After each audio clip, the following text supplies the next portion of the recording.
très heureuse de vous retrouver encore en ce mercredi, mesdames et messieurs. Mercredi, c'est WebPress. Merci à tous les confrères qui ont accepté d'être avec nous aujourd'hui à Congo Web Télévision. Merci en tout cas à tous les confrères qui se battent dans les émissions presque similaires pour faire passer l'information. Donc là, je fais un gros coucou à Kiosque de CCTV qui... en tout cas, abat un travail de titan et évidemment à d'autres comme Club 50 qui reçoit des confrères et des consoeurs pour parler de l'information. Ben ouais, presse, c'est mercredi. Mercredi, nous sommes là. Je suis avec Jeff Caleb, non? C'est Jeff Caleb. Jeff Caleb, merci. Je confonds avec Jeff Mwaza. Coucou à toi. Donc, Jeff Caleb de 7 sur 7 et Siloé TV. Je remercie d'ailleurs 7 sur 7.cd parce que c'est grâce à ces journalistes du web que nous sommes vraiment informés. Bravo pour ce travail que vous abattez. Merci. Aujourd'hui, en tout cas, on se rend compte que le web est devenu incontournable. Incontournable parce que l'information à l'université, on nous a... Bon, auparavant, c'était... sur rendez-vous, 19h, 19h30, mais actuellement, avec les médias en ligne, l'information, c'est maintenant. Maintenant. Voilà. Voilà, donc je suis aussi avec mon frère Nikez Mouzani, afriqueco.ch, c'est encore le net.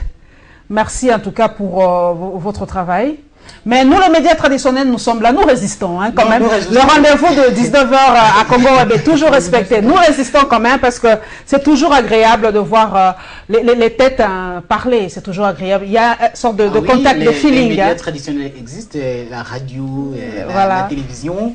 Le journal sur papier, même si moi-même le journal sur papier aussi. Voilà, c'est toujours bien de temps en temps de tenir, de relire et de relire. C'est toujours bien. J'anime aussi la rédaction internet, donc moi aussi je suis pas à la page, même vous qui faites les médias traditionnels, la radio, la télé, mais vous avez également des sites. Donc raison pour laquelle nous sommes maintenant complémentaires. Voilà, nous sommes tous complémentaires vraiment.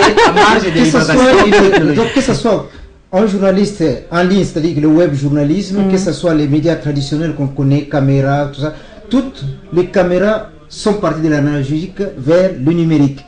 Et le numérique, c'est justement l'Internet. L'Internet. En tout cas, gros coucou à tous les journalistes en tout cas qui font le travail dans les radios. Merci à Top Congo FM. Merci à d'autres radios, Radio Capi. En tout cas, vraiment coucou à tous les journalistes qui abattent un travail de titan. Nous allons commencer par les assemblées provinciales aujourd'hui.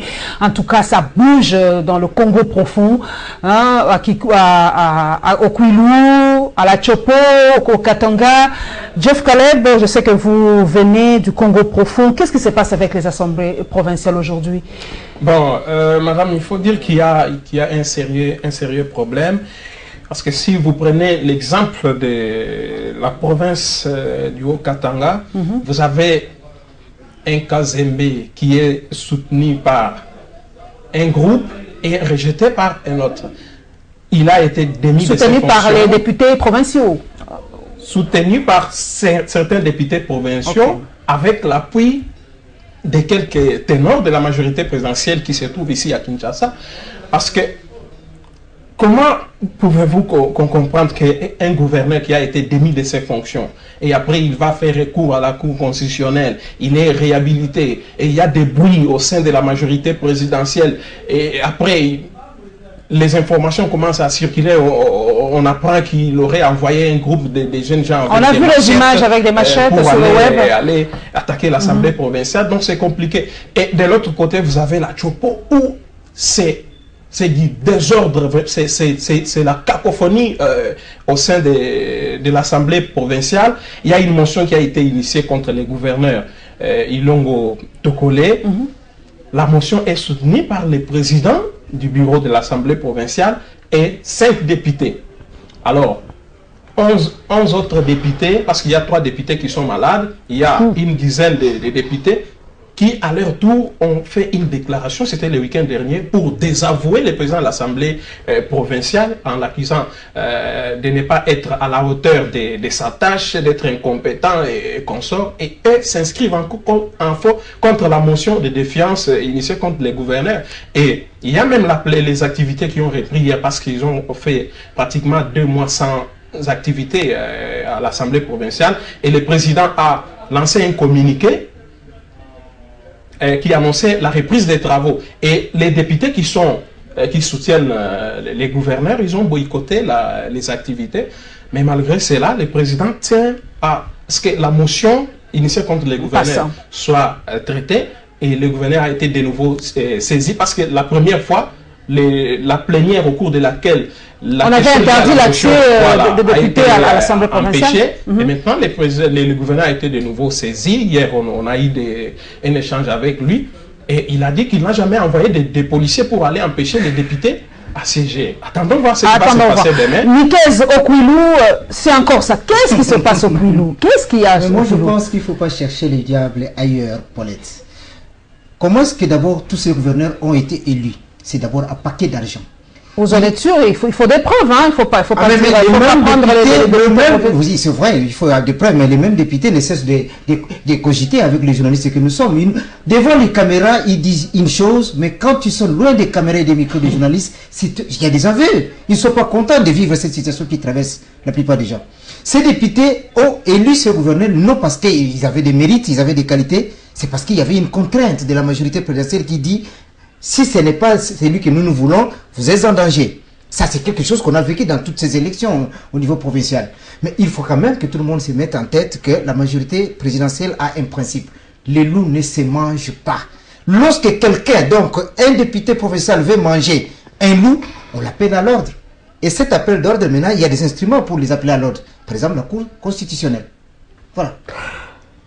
Gabi Kouba, doit-on finalement, on se pose la question, nous sommes dans une période de toutes les façons, une période de transition, on se pose la question si on doit dissoudre ces assemblées provinciales et laisser le gouvernement travailler calmement jusqu'aux prochaines élections, parce que là, cette cacophonie, ça ne donne pas une très bonne image de la RDC.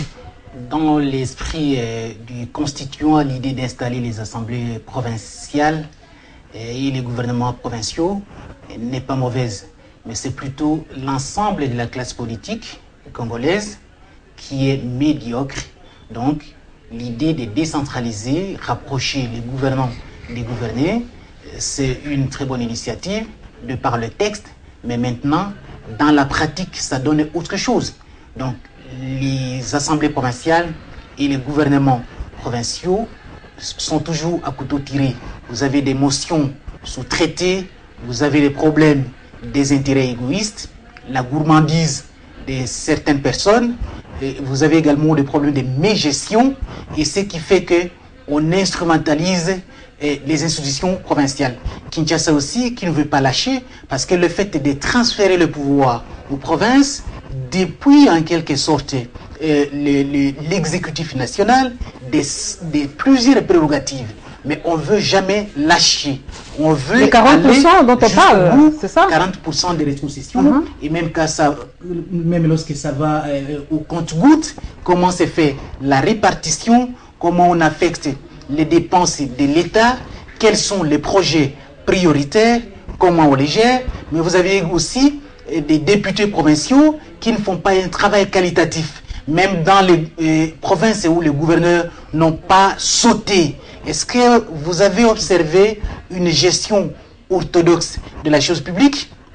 C'est pitoyable. Ce qui se passe au Katanga, qui est ma province de prédilection par rapport à la situation du pays. Par rapport à une ressource, donc oui, vraiment. Parce que Katanga, j'ai toujours un penchant sur la province du Katanga, l'ex-Katanga plutôt, en raison de sa prépondérance par rapport aux autres provinces, parce que elle est le poumon et la mère nourricière. Elle a été là, jusqu'à aujourd'hui, c'est toujours le poumon de la RDC. Oui, jusqu'à aujourd'hui, lorsque vous regardez, les grandes entreprises sont basées aujourd'hui d'exploitation minière. C'est au Katanga, et notamment le Lualaba et le Haut-Katanga.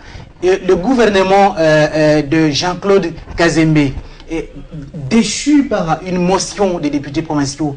Quelle sera alors la cohabitation avec son retour on a déjà vu que c'était assez dû à la décision de la Cour constitutionnelle.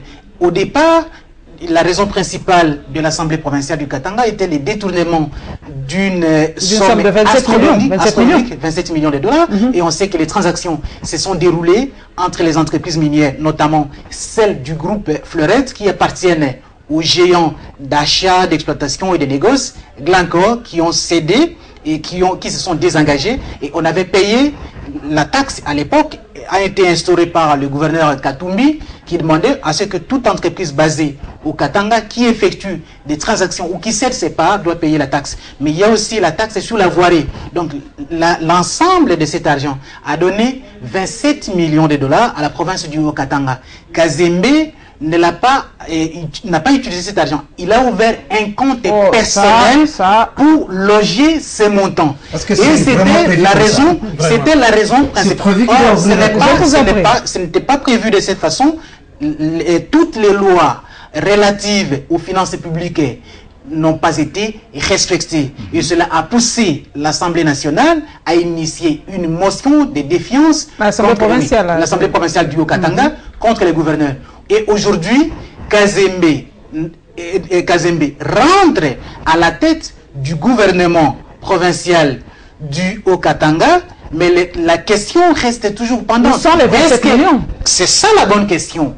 Où sont les 27 millions? Parce que les 27 millions, c'est l'élément déclencheur de sa déchéance. Voilà. Et aujourd'hui, la Cour constitutionnelle décide pour dire, voilà, il faut oublier tout ce qui s'est passé, détournement ou pas. Ce qu'on appelle, c'est que les législateurs appellent détournement, ce n'est pas seulement prendre l'argent volé.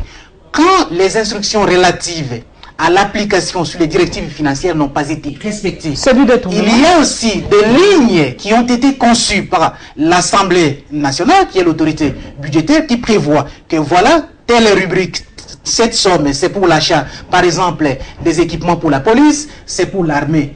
Lorsque vous prenez cet argent sans l'aval du Parlement et que vous l'affectez pour la construction du bâtiment, même si vous n'avez pas subtilisé $1, ça constitue un détournement conformément au texte en vigueur. Donc nous parlons directement déjà du budget déposé par le Premier ministre Tshibala. Il était à l'Assemblée nationale. Je ne sais pas si Jeff était déjà de retour, mais je crois que vous aurez quand même des idées par rapport à ce budget. C'est plus ou moins, on m'a dit, Gabi m'a soufflé 7 milliards de dollars. Donc c'est un plus par rapport au dernier budget qui était à 4-5 milliards. Alors, Jeff Caleb, on va trancher, on va débattre de ce budget demain. Le chef de l'État a été d'ailleurs en réunion avec eux pour parler de 28 mesures, en tout cas économiques, pour relever le pays. Et votre lecture de ce budget, Jeff Caleb, ça va, non? En tout cas, moi, je considère ça comme une aventure.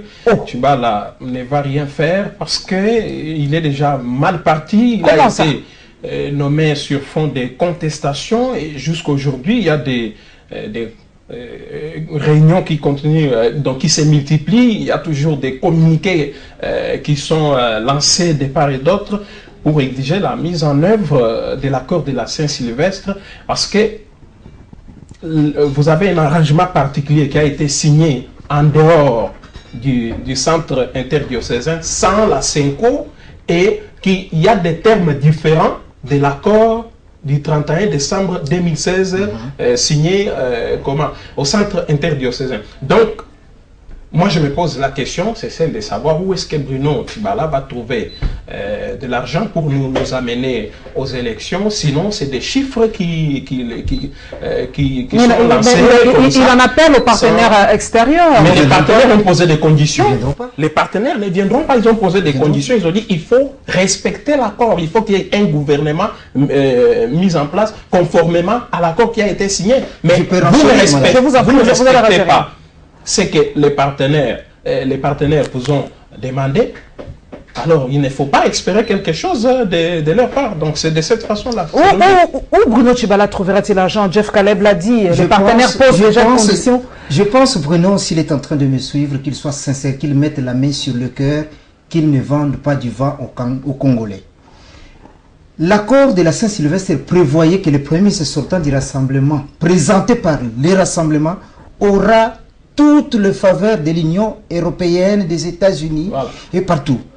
À condition que ce soit un Premier ministre présenté par les rassemblements dont le chef de délégation à la CENCO était Félix Tshisekedi.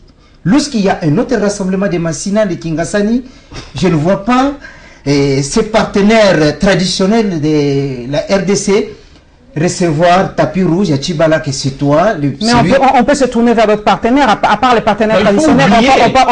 On peut demander. Mais tout le monde a des problèmes. On peut demander à la Chine, on peut demander à l'Inde, on peut demander à l'Afrique du Sud, qui ne sont pas des partenaires traditionnels. Dans le budget de la RDC, depuis que nous existons, la Chine intervient avec quel apport? Regardez tous les Mais tout peut changer, Dabi Kouba. Ça va changer par quelle baguette magique?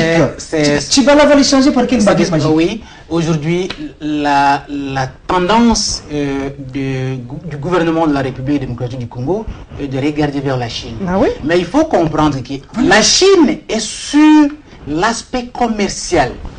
Tout ce qui concerne les droits de l'homme, démocratie, élection, bonne gouvernance, la Chine n'y est pas. La Chine fait le business.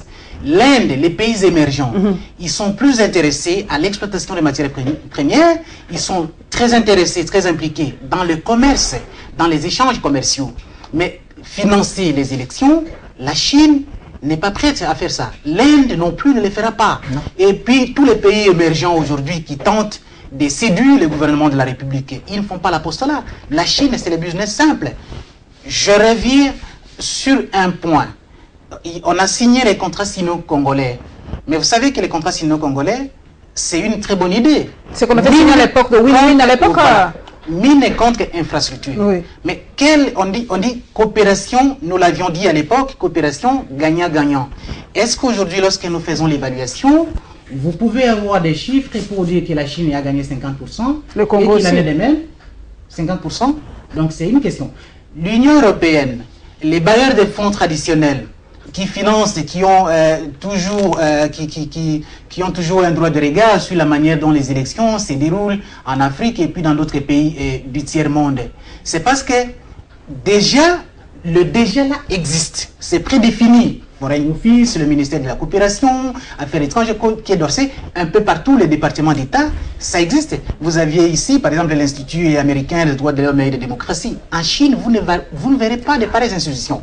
Donc, bon, je reste un peu avec vous, Gabi, parce que le 28 mesures, j'aimerais bien que nous décortiquions un peu ces 28 mesures, parce que hier, on a tendance à oublier un peu le président de la République a présidé une réunion à caractère économique pour faire l'évaluation des 28 mesures. Mais parmi les 28 mesures, lorsque la crise a éclaté au regard de la chute des matières premières sur le marché international, le gouvernement a arrêté les 28 mesures. Mais parmi les 28 mesures, les mesures phares concernent par exemple la diversification de l'économie. Mais sur ces points, depuis que Matata et l'ensemble de ses ministres avaient initié la démarche, dans quel secteur aujourd'hui la RDC peut dire, en dehors du secteur minier, en dehors du secteur pétrolier, en dehors des télécoms, nous pouvons avoir l'argent dans tel secteur. L'agriculture, nous avons eu Boukangalonzo, nous avons eu...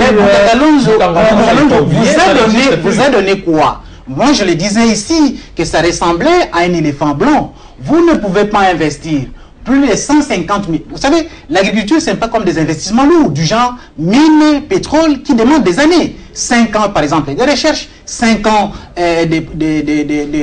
pour renouveler les permis de recherche, 5 ans pour la production, la construction des équipements, des installations, des infrastructures, ainsi de suite. Mais l'agriculture, on peut produire dans 6 mois. Mais depuis que Boukangalonzo a été lancé, mais vous savez que vous et moi avions couvert cette activité, la première récolte qui a été lancée. Mais à Lubumbashi, les gens meurent de faim. Rappelez-vous de la guerre du maïs. Il n'y a pas de maïs. Mais si Boukangalonzo, même ici à Kinshasa, je ne sais pas, quand vous allez au marché, combien de fois achetez-vous des produits Boukangalonzo? Est-ce que Boukangalonzo est capable de nourrir ne fût-ce qu'une seule commune de la ville de Kinshasa?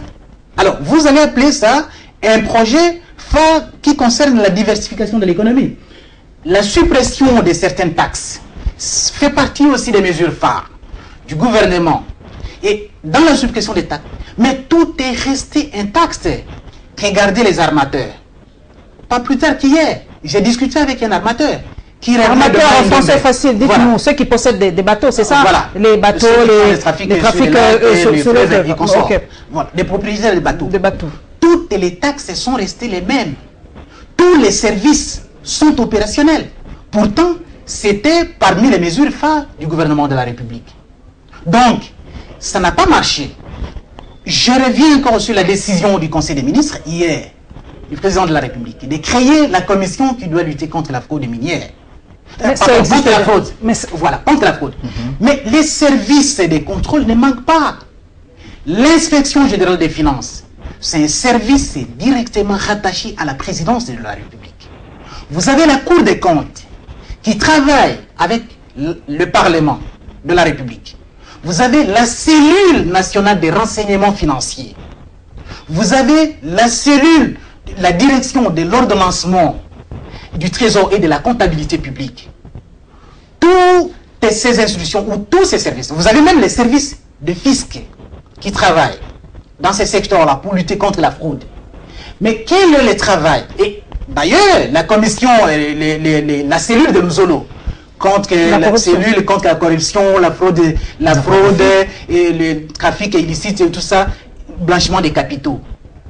La justice, est-ce que les problèmes, c'est une institution au-dessus des autres qui manquait, ou bien c'est le travail qui devrait être accompli par les institutions et la justice qui n'a pas été correctement fait? C'est ce qui est à la base de ce que eux-mêmes, les membres du gouvernement, ont appelé coulage de recettes.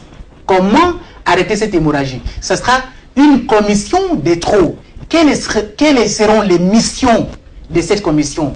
Que fera cette commission que les autres services de l'État... Oui, vous voulez renchérir? Oui, je voulais renchérir dans le même sens que Gabi. Pour être nommé dans un service quelconque dans ces pays, il faut appartenir à un des partis politiques membres de la majorité présidentielle. Ça, que personne ne puisse se voiler la face.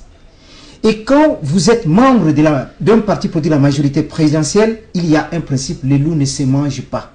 Quiconque est affecté, même s'il fait la fraude, il détourne autant. Ça peut arriver à la hiérarchie, Madame Paulette. On ne fera rien. On ne fera rien. Et c'est comme ça que David parle de la justice. Voilà. La justice sélectionne qui est inculpé. Il appartient à quel corps? Il est de quel côté? Il y a ce qu'on appelle des codes dans les régimes. Il est du code 34 ou 26, c'est celui-là. Au nom 26. Mais ça veut dire quoi tout ça? Nous on apprend. Mais ce sont des langages dans la gestion des fiches. Les jargons de ce qui nous gère. Donc cette fraude telle qu'elle est dit notre confrère Gabi, c'est encore quelque chose de plus pour rien. On ajoute, on recrute, on ajoute, mais pas pour des résultats que les Congolais attendent. Mais vous avez M. Lubambi qui avait publié une liste, et jusqu'à aujourd'hui, il n'y a rien. Vous avez les dossiers Panama Papers. Il n'y a rien, c'est un silence des morts. Voilà. Mais c'est les passeports quand il s'agit, quant à ce qui concerne les dossiers Clément Kankou, directement, les procureurs généraux de la République s'est saisi du dossier pour lancer une enquête. Mais il y a la CAGE qui, à travers un communiqué, a rappelé au procureur général de la République de se saisir aussi d'autres dossiers dans lesquels il y a, voilà, comme Panama Papers, dans lesquels il y a certains cadres de la majorité. À vous, journalistes, on vous a dit de ne pas parler de ces dossiers. Il y a toujours des journalistes insoumis. Moi-même, je suis revenu sur ces plateaux avec plusieurs dossiers qui concernaient les secteurs miniers. Et comme on parle du budget, vous avez posé une question pertinente. D'où viendra l'argent des budgets? D'où viendra l'argent? Mais tous ces éléments, tous ces dossiers noirs, c'est l'argent de l'État. Voilà. Les dossiers Lumumba Gate, c'est l'argent du contribuable congolais. Tous les contrats de la Jicamine, dans les paradis fiscaux, il y a encore de l'argent de l'État. Monsieur Antoine Gizenga a confirmé à la CNS que lui a déposé 200 kilos d'or. Voilà. Au Soudan, il remettra les preuves de dépôt et qu'on récupère ce tort-là dès qu'il y aura même quel Soudan? Le Soudan d'aujourd'hui, là, il fait ce dossier qui Monsieur Antoine Gizenga, il faut qu'il nous donne les documents parce que c'est très simple. C'est très simple de dire que nous avons connu une crise aiguë à cause de la chute des matières premières sur les marchés internationaux. Et pourtant, il y a des coulages de millions et milliards de recettes. Ça, ce n'est pas dû à la chute des matières premières sur les marchés internationaux. Mais les cobalt, on est tombé un peu plus bas au début de la crise, jusqu'à 25 000 la tonne. Aujourd'hui, nous sommes à 57 000 la tonne sur les marchés internationaux. Le prix de l'ascenseur. À un certain moment, jusqu'à 3 000. Aujourd'hui, nous sommes à près de 7 000. Donc, c'est 6 Ce n'est pas l'excuse. La tonne métrique. Même si on reprenait, même si les prix allaient jusqu'à 100 000 la tonne, du cobalt, du cuivre, l'once d'or jusqu'à 2 000 $, 3 000, tant qu'il n'y aura pas un ordre, une gestion orthodoxe à l'intérieur du pays, et le pétrole par exemple, il n'y a qu'une seule entreprise, c'est le groupe Perenco Rep qui produit du pétrole sur le plateau continental. Vers Manda. Ah oui, à Manda. Et aujourd'hui, c'est l'une des raisons avancées par le gouvernement pour justifier la crise aiguë. Mais je vous rappelle que Perenco Rep, la plupart de ces gisements ont atteint la maturité. À l'intention de notre public, la maturité veut dire qu'à un certain moment, les roches ne pourront plus produire du pétrole. Donc, c'est une ressource épuisable. C'est une ressource épuisable. Donc, nous tendons vers l'épuisement de certains gisements de Perenco. Cela veut dire que Perenco, pendant plusieurs années, a produit 25 000 barils par jour et aujourd'hui, on est à moins de 21 000. Les charges de l'entreprise sont toujours les mêmes. Les taxes sont toujours les mêmes. Est-ce que vous encouragez la compétitivité? C'est toujours dans les 28 mesures. Parce qu'il faut alléger aussi certaines charges aux entreprises basées à l'intérieur du pays pour augmenter leur capacité de production afin que l'État puisse aussi gagner. Nous allons parler maintenant des sanctions européennes contre 9 officiels congolais. Je sais que Jeff Caleb est plongé vraiment la tête, la première dans ce dossier. Alors pourquoi ce énième sanction? D'ailleurs, il y a ma fille aînée, Jade Lofoli, qui m'a posé la question. Ça impacte comment quand on sanctionne des gens? Quel est cet impact? Parce que ce n'est pas la première fois que l'Union européenne sanctionne. Bon, à ce niveau, madame, moi je considère cela comme une distraction. Encore. Ce n'est pas la première fois. Il y a toujours eu des sanctions et finalement il n'y a rien, la dictature continue, il y a des actes antidémocratiques qui sont posés par le régime en place et finalement c'est toujours des sanctions en sanctions et on va aboutir à rien. Donc l'essentiel pour moi serait de prendre des décisions. Par exemple, en rapport avec la résolution 2348 du Conseil de sécurité des Nations Unies, le secrétaire général de l'ONU devrait prendre les choses en main pour essayer de réunir les acteurs politiques et trouver une solution. Parce que si on continue, on laisse les choses aller de cette façon-là, il n'y aura pas d'élection. D'abord, vous avez vous-même vu le premier jour où l'opération d'identification et d'enrôlement des électeurs a été lancée. Il y a des problèmes. Comment expliquer une grande ville comme Kinshasa, à peu près 11 millions d'habitants, on va installer dans un centre une seule machine et ça va prendre du temps. Donc tout ça, ce sont des stratégies mises en place par les pouvoirs pour freiner des choses. Compléter. Un opérateur de saisie qui ne connaît même pas les claviers AZERTY, ça signifie quoi? Voilà. Donc c'est des gens qu'on a ramassés, comme ça,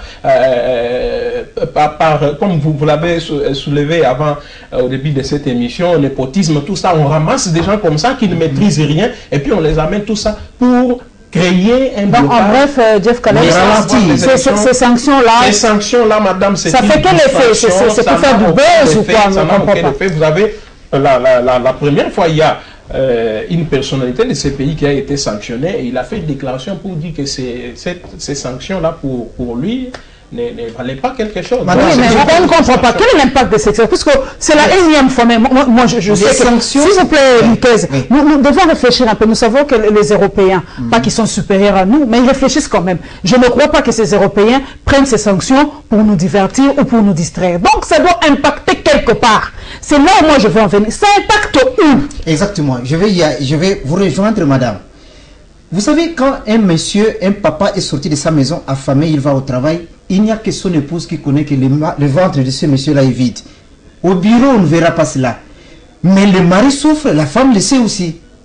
Ces sanctions ont de l'impact. Comme vous venez de le dire, les Européens réfléchissent avant d'agir. Et par exemple, pour ces sanctions, ils ont dit les causes, les éléments réunis pour qu'on sanctionne constituent aussi un soubassement pour l'ouverture d'un dossier judiciaire au niveau de la justice internationale. Ils ne sont pas idiots, ils ont réuni des éléments. Et ces sanctions, si ça n'avait pas d'impact, lisez l'accord du 31 décembre 2016. la majorité présidentielle avait souligné, qu'on a ajouté même là-dedans, que le premier ministre qui sortait du rassemblement doit prendre l'avion pour aller plaider qu'on lève ces sanctions. Si ça ne donnait pas des effets auprès des sanctionnés, pourquoi la majorité avait voulu qu'on ajoute cet élément-là qu'il faut que le premier ministre sortant du rassemblement aille plaider qu'on lève ces sanctions? Et vous avez vu les ministres... Pratiquement, il y a quoi comme sanctions? Pratiquement. Non, les sanctions financières, je vous assure...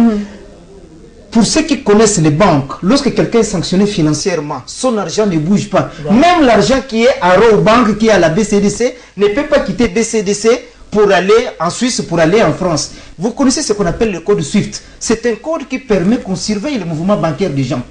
Donc, quand quelqu'un vous dit, oh, moi, on m'a sanctionné, je n'ai pas de l'argent en Europe. Ça, c'est quelqu'un qui est tombé à vélo, il fait croire aux gens qu'il n'a pas mal au genou. C'est faux. Ils ont mal, madame. Ils ont mal, ça ne les plaît pas. Sinon, chez Kitoum ne peut pas se dire, je ne peux pas accepter qu'on nous sanctionne encore. Sinon, on allait dire, oh non, c'est du vent, nous sanctionner. Nous, on est à l'aise. Ça fait mal. Et si ça continue, ça comme résultat, l'entourage du chef de l'État finira par se dire, à cause du chef de l'État, nous, on souffre. On en a marre. Économiquement, quel est l'impact? C'est vrai que déjà, Nikes nous a soufflé quelques mots par rapport aux banques, ça impacte. Mais politiquement, aujourd'hui, est-ce que ça impacte? Parce que nous, on a essayé de fouiller, je sais que je ne suis pas trop... Je voulais terminer par là, madame, parce que je voulais dire, en principe, par rapport à cette préoccupation des Congolais, il y a un adage africain qui dit, lorsque un morceau de viande à table ne peut être coupé ni par les dents, ni par ses doigts, on fait appel au couteau. Il appartient à tous ceux qui en ont marre de comprendre que les morceaux de viande ne se coupent pas par les dents, ça résiste même au dos. Qu'est-ce qu'il faut faire? C'est vrai, je voudrais savoir du côté politique. Je sais que Caleb est un fin fouineur, il va essayer de trouver politiquement. Comment ça impacte politiquement? Économiquement, bon, peut-être vous allez ajouter un peu politiquement. Caleb va essayer de savoir un peu au côté politique. Ça impacte comment? C'est ce que les gens ne comprennent pas. On cite des noms, on en a cité 9. Mais pour eux, ça fait quoi? On a cité Mende, on a cité chez Okitoudou, les noms, je ne l'ai pas en tête. On a cité Bochab, on a cité Alex Kandé, on a cité... Politiquement, ça fait quoi? Le général Moundos aussi? Oui. Politiquement, ça fait très mal. Ça fait très mal. D'abord, je voulais ajouter plutôt un élément, toujours, je vous en prie. En rapport avec le chapitre économique. Ce n'est pas normal que le ministre des Finances suspende les contrôles des opérations, de la paye et des agents et fonctionnaires de l'État. Parce que là, comme ça se déroule, les contrôles dans les banques privées. Les banques privées reçoivent l'argent de la banque centrale qui paye les agents et fonctionnaires de l'État. Le fait de suspendre ces contrôles, c'est un boulevard pour les détournements des reliquats qui restent. Donc le ministre des Finances doit lever c'est qui encore ce la ministre mesure. C'est qui? C'est Yavoulang, je sais pas c'est quoi. On revenir sur cette décision, accentuer les contrôles gouvernementaux pour que les reliquats soient canalisés vers les trésors publics, que l'État récupère cet argent, parce qu'il y a des cas de décès, les cas de démission, les cas de victimes, de doublons. Donc, il faut revenir sur cette décision du contrôle. Politiquement, ça impacte. Mais vous avez vu, Chio Kitoundou ne dort plus depuis qu'il a été nommé ministre des Affaires étrangères. C'est-à-dire, politiquement, vous ne pouvez plus séjourner dans ces pays-là pour des gens qui sont les gens qui sont interdits de voyager. Il n'y a plus de visa pour interdiction. Visa Schengen. Il n'y a plus de visa Il y a Schengen. une conférence qui concerne par exemple la République démocratique du Congo. Sur tel point. C'est le ministre de tel département qui doit représenter le pays. Il est sous sanction. Il part pas. Toutes les décisions se prennent en votre absence. Vous avez des problèmes avec les 9 pays qui nous entourent. Chacun peut tirer la couverture de son côté. C'est la RDC qui perd. Maintenant, vous posez la question, mais ça a quel impact? C'est parce qu'on voit, ils sont toujours là. Mais ils sont en train de banaliser. Ils sont en train de banaliser.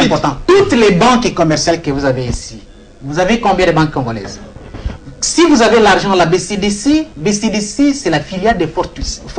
C'est une banque belge. Donc si vous avez l'argent là-bas, les Belges ont la possibilité de bloquer. Citibank, si vous avez l'argent, c'est pour les Américains. Et Robank, c'est pour les Indiens, non? Robank, c'est pour les Indiens. Mais ne vous en faites pas. Aucune banque ne fonctionne solo. Voilà, ces banques sont en interdépendance et en interconnexion. Dès lors que vous êtes sanctionné, donc les États-Unis, la Belgique, la France et tous les autres pays ont la possibilité de surveiller vos avoirs. Si vous avez acquis un immeuble au Luxembourg, en Suisse, on dit gel des avoirs. Parce que vous pouvez mettre ça au nom de votre fille, au nom de votre femme. Mais ce n'est pas comme chez nous, où quelqu'un peut acquérir 10 immeubles sans qu'on ne sache l'origine de sa fortune. Non. Ailleurs, on évalue les avoirs des gens. Combien gagnez-vous pour acquérir un immeuble de 10 niveaux? J'ai des avoirs. Ça fait très mal. Et vous savez que la plupart des officiels que nous avons, ils ont toujours 2, 3 passeports. Et là où ça fait mal, là où vous pouvez avoir raison, est que ces gens-là peuvent faire prévaloir leur nationalité, comme on dit pour Clément Canco, on a dit qu'il a fait prévaloir sa nationalité canadienne. Donc on épargne de l'autre côté. Voilà. Tous les avoirs, c'est sous couvert, ainsi de suite. C'est sous couvert de notre nationalité. Ce n'est pas en réalité pour les individus, parce que la preuve est là, après la mort de certains, vous avez vu, les avoirs ont été saisis par ces gouvernements. Moi j'ai vu l'immeuble d'un politicien à Djobou, vente aux enchères, parce qu'elle a appartenu, c'est une dame, au régime du maréchal Mobutu pendant la Deuxième République, et elle est dans l'incapacité de payer toutes les taxes. On a saisi. Et l'immeuble a été mis en vente aux enchères. Donc ça fait très mal à ce niveau. Ça fait mal par rapport à ces sanctions, parce que actuellement, tous ces membres du gouvernement et leurs membres de famille biologiques ne peuvent même plus transiter par l'Europe. Vous ne pouvez pas aller aux États-Unis, ou en Chine, car tous les Asiatiques transitent pas mal. On prend la correspondance pour l'Asie ou bien pour l'Amérique en Europe. Si ça ne faisait pas mal, si ça ne faisait pas mal, simplement que le régime se ressaisisse. Si ça ne faisait pas mal, le gouvernement ne débloquerait pas autant de millions pour aller mener des lobbying auprès de ces pays-là. Mais quelle est la population vous savez, l'existence d'un gouvernement, ce n'est pas seulement à l'intérieur du pays, mais aussi la reconnaissance internationale. Et lorsque vous avez des problèmes avec au niveau international, donc votre gouvernement ne peut pas fonctionner correctement. Vous avez parlé du budget ici, l'appui extérieur. Et tu as combien par rapport à ce budget? 50%? Combien? Non, c'est... On l'entendra de même, mais d'après mes sources, c'est 20%. 20% sur les 20%, oui. Sur les 20% des institutions internationales, si vous êtes en mauvaise posture par rapport à tous ceux qui peuvent financer les positions électorales et certains projets de développement, en tout cas, ça va faire très très mal. Mais maintenant, le paradoxe, c'est à quel niveau? Là où vous avez aussi raison. Il n'y a pas un texte, on dit entrave au processus démocratique. Mais les élections, c'est avant tout une affaire nationale. Je vais vous rappeler. S'il vous plaît. C'est une affaire essentiellement nationale. En vertu de quel texte l'Union européenne, les États-Unis vont dire parce qu'il n'y a pas eu élection et nous, on va vous sanctionner. À l'intérieur du pays, on dit voici, on se réfère à la Constitution et à toutes les lois de la République. Mais maintenant, on sanctionne. Oui. Là, c'est un dilemme. C'est un dilemme parce qu'on ne peut pas dire. Les États-Unis, l'Union européenne ne peut pas dire voilà, on ne veut plus de Kabila, on ne veut pas de ce premier ministre, nous désignons tel. C'est en vertu de quel texte? Il n'existe aucun texte. Il y a un texte, Gabi. Mais il y a un texte quand l'Union européenne agit de cette manière, il y a un texte qu'on appelle les accords de Cotonou. Ce sont des accords signés par la RDC qui dit la coopération bilatérale comme multilatérale est beaucoup plus liée au respect de la bonne gouvernance, le respect des droits de l'homme. Ça, ce sont les accords de Cotonou. Les accords de Cotonou le disent, mais les accords de Cotonou ne vous disent pas que comme ce qui s'est passé au Burundi, et vous savez, les sanctions par exemple, voilà, les sanctions par exemple au Burundi et au Zimbabwe, Mugabe a été sous sanction pendant des années, 20 à 30 ans. Et il est toujours là. Il est toujours là. Donc, les problèmes, on sanctionne Mende, on sanctionne Caleb, on sanctionne Bochab, on sanctionne Kanyama, telle personne. Mais ils sont des serviteurs. Mais que dit-on de l'auteur principal? Voilà, c'est ça d'ailleurs la question. Comme on le sait, le chef de l'État est descendu à Kananga. Il a tenu d'ailleurs une réunion de sécurité, en tout cas. Mais il y a Actualité.cd, je crois que j'avais lu là-bas, où aujourd'hui ces milices sont incorporées dans la police. C'est ça la solution pour vous, Diop Caleb? De prendre tous ces miliciens, de les incorporer dans la police? Ça va résoudre un problème? Là, c'est encore moi, je regrette. Et j'ai vu, il y a une information qu'on m'a envoyée vers 12 h pour me dire qu'il y a un monsieur qui était un leader dans la milice et qui exige qu'il soit intégré dans la police avec le grade de général. Mon Donc Dieu. vous voyez, des choses comme ça, c'est des choses que nous sommes en train de déplorer. Ce n'est pas ça la solution. Ce n'est pas ça la solution. Parce que cette histoire des communants Sapoula, c'est déjà disséminé à travers toutes les provinces issues des provinces du Kasaï oriental et Kasaï occidental. Donc, il faut commencer par sanctionner les tireurs de ficelles. Il ne fallait pas attendre. Vous êtes journaliste. L'enquête, Jeff, on connaît ces tireurs de ficelles. Clément, quand on fait partie, selon... Voilà, vous avez dit les dernières informations. Mais nous avons entendu aussi qu'il serait déjà à Bruxelles, donc c'est déjà un futur. Je vais ajouter, Clément, et madame, lorsque un chef n'arrive pas à sanctionner ses subalternes, c'est que le chef lui-même n'est pas correct. Il est complice, il peut être complice. Je souligne, lorsque vous voyez dans une institution, le chef a été capable de sanctionner ses subalternes, c'est que le chef n'est pas correct. Il craint que les subalternes lui retournent. Voilà. Revenons à Clément Kankou. Les minutes nous sont comptées. Il a fait prévaloir, nous avons lu, hein, je lis sur 7.cd, je lis actualité, sa nationalité canadienne. Cela remet sur la table la notion de la double nationalité aujourd'hui. Aujourd'hui, on commet des forfaits comme Congolais, mais quand on vous arrête, quand le PGR ouvre une, comment on appelle ça, ouvre une enquête judiciaire, aujourd'hui, on se prévoit, on se dit que non, je suis Canadien, je me réfugie à l'ambassade du Canada, bien que l'ambassadrice du Canada a démenti fermement que Clément Kankou ne se trouvait pas à l'ambassade du Canada. Mais où est Clément Kankou? La question claire est simple. Où est Clément Kankou aujourd'hui? C'est la question. Vous l'avez vu, vous l'avez aperçu à Kinshasa. La majorité présidentielle a fait un moratoire pour qu'on ne parle pas de cette situation de double nationalité. C'est un moratoire depuis 2008. La question est simple. Où est Clément Kankou aujourd'hui? Cette question est demandée au progrès général des Je pense que le progrès général va inviter la presse a été publiée et jusque-là, il n'y a aucune réaction. Voilà. C'est que cette information... À moins que Gabi nous dise, il connaît. Où est Clément Kankou? Je voudrais ajouter quelque chose par rapport à la question des doubles nationalités. Ça prouve que le chef lui-même n'a pas la gestion ou la maîtrise. Nous devons dire les choses comme ça. Il n'a pas la maîtrise de la gestion de la chose publique. Parce que Sami Badibanga a été nommé, le président de la République a nommé un premier ministre qui avait une double nationalité. Belge. Et quand la presse lance maintenant une information pour dire que le monsieur qui a été nommé a une double nationalité, et après la personne qui a été nommée, il revient pour dire qu'il renonce. Mais dans des pays sérieux, un monsieur l'ambassadeur de la RDC en Angola, Beyasikou, c'est un Belge. Vous nommez en Belgique, les Belges ont dit vous nommez un Belge en Belgique. Le chef de l'équipe, il l'envoie en Angola, il est là. Et ça passe. Mais cette histoire de double nationalité, c'est... Vous posez la question, madame, vous me posez la question. Peut-être que vous connaissez. Oui, Clément Kankou. Clément Kankou. Je crois que je ne suis pas la personne qui détient l'information. Le PGR, dès que le dossier a éclaté, il a ouvert une enquête sur Clément Kankou. Et le PGR ne travaille pas seul. Il a tous les services à sa disposition. Alors, il doit nous dire là où se trouve Clément Kankou. Et Clément Kankou, jusque-là, est député national. Et pour qu'un député sorte du pays, il doit avoir l'autorisation de... C'est peut-être à Aubin Minapo de savoir s'il a nous dire que Clément Kankou est à l'intérieur du pays, ou pas, ou le procureur peut nous dire qu'il est en résidence surveillée. Il est aussi Mwandansien aussi, et où? Voilà, parce que tous les... Bon,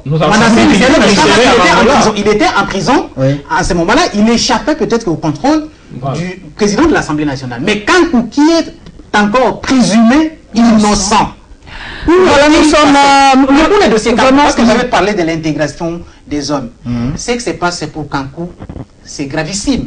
Comment ça pour les policiers? Pour les éléments des Mais c'est un exemple dupliqué un peu à travers la République. Gédéon Kyungu, les Bakata Katanga, Nord Katanga, tout ce qui s'est passé. Évasion spectaculaire à Kassapa. Une prison de haute sécurité. En plein jour, il est parti. Mais curieusement, ces messieurs est revenu sur la scène politique avec Chikata, parti membre de la majorité présidentielle, jamais poursuivi par la justice, il est libre, jamais amnistié. Vous aviez aussi les cas, par exemple, parlons des choses clairement. Il nous reste quelques les minutes. cas, par exemple, de Willy Michiki. Lorsqu'on a ouvert les concertations nationales en 2013, n'ayons pas la mémoire courte, porte-parole, lui-même s'est désigné comme porte-parole de tous les mouvements armés de l'Est du pays. Mais vous savez, à partir de l'Ituri jusqu'au Nord Katanga, à une certaine période, il y avait une cinquantaine de groupes armés. De groupes armés. Voilà. Il a fait la prison, il est sorti, il a été récompensé au gouvernement. Aujourd'hui, il est libre de ses activités. Est-ce que Kankou ne se serait pas inspiré des exemples de ses compatriotes pour accomplir aussi une sale besogne? Il faut que ça s'arrête. Voilà, nous sommes à la fin, Mais je mesdames poserai une question. Vraiment, Qu'est-ce qui se passe-t-il dans Congo Web? Ça, c'est une question de téléspectateurs. Voilà. Merci, je crois que cette fois-ci, c'est moi qui suis interviewé. C'est vrai que le signal de Congo Web a été piraté. Nous avons essayé d'en savoir un peu plus. En tout cas, je sais, et nous vous présentons toutes nos excuses. Le signal n'est pas très clair dans vos maisons parce qu'il y a un personnage, on peut le dire ainsi, qui pirate le signal de Congo Web Télévision. Donc, dédoublement par jour. Notre signal, en tout cas, sort très bien chez notre concessionnaire à Mbinza. Mais dès que le signal sort, moi je ne suis pas technicienne, mais j'essaie de comprendre, il y a quelqu'un qui prend le signal numériquement. Donc quelqu'un utilise notre fréquence. Il a créé sa propre chaîne numériquement en TNT, je ne sais pas moi quoi. C'est pour ça que vous avez des difficultés à avoir votre chaîne préférée. Mais je crois que nous avons déjà écrit à toutes les autorités compétentes pour qu'on essaye d'arranger cette situation, parce que Congo Web Télévision est une chaîne très suivie, très aimée par la population, et beaucoup se plaignent en tout cas. Et voilà, c'est un peu ça la réponse à votre question. Nous sommes vraiment dans les démarches pour qu'on essaie de restituer la qualité de notre signal, parce que sans Congo Web aujourd'hui, les gens ont difficile à avoir la vraie information. Parce qu'en tout cas, nous sommes parmi les premières chaînes qui diffusons la vraie information à Kinshasa, en RDC et dans le web. Voilà, mesdames et messieurs, nous sommes à la fin. Merci à Jeff Caleb de 7 sur 7.cd, Siloé TV. Merci en tout cas pour votre travail. Merci. Moi, je dis que vous abattez un travail de titan. Merci à vous. Vous nous informez à temps réel. Merci à Nikez aussi. Afrique Eco, nous avons des belles analyses, et sans oublier Gabi Kouba, en tout cas, côté ressources. Nous les avons, mais ces ressources, vraiment, moi, je suis un peu triste. Je le dis toujours quand je vois. C'est virtuel. Dernièrement, j'ai vu l'avion du Rwanda qui atterrissait à Londres. J'ai eu très mal. C'est comme si on m'avait mis un piqué dans le cœur. Mais je me pose, où est Congolais, où sont les autres? Contentez-vous. Vraiment, voilà, merci. Merci, et on se retrouvera vraiment, mesdames et messieurs, avec le même plaisir le mercredi prochain. Et j'espère que le signal sera très vite rétabli. Au revoir.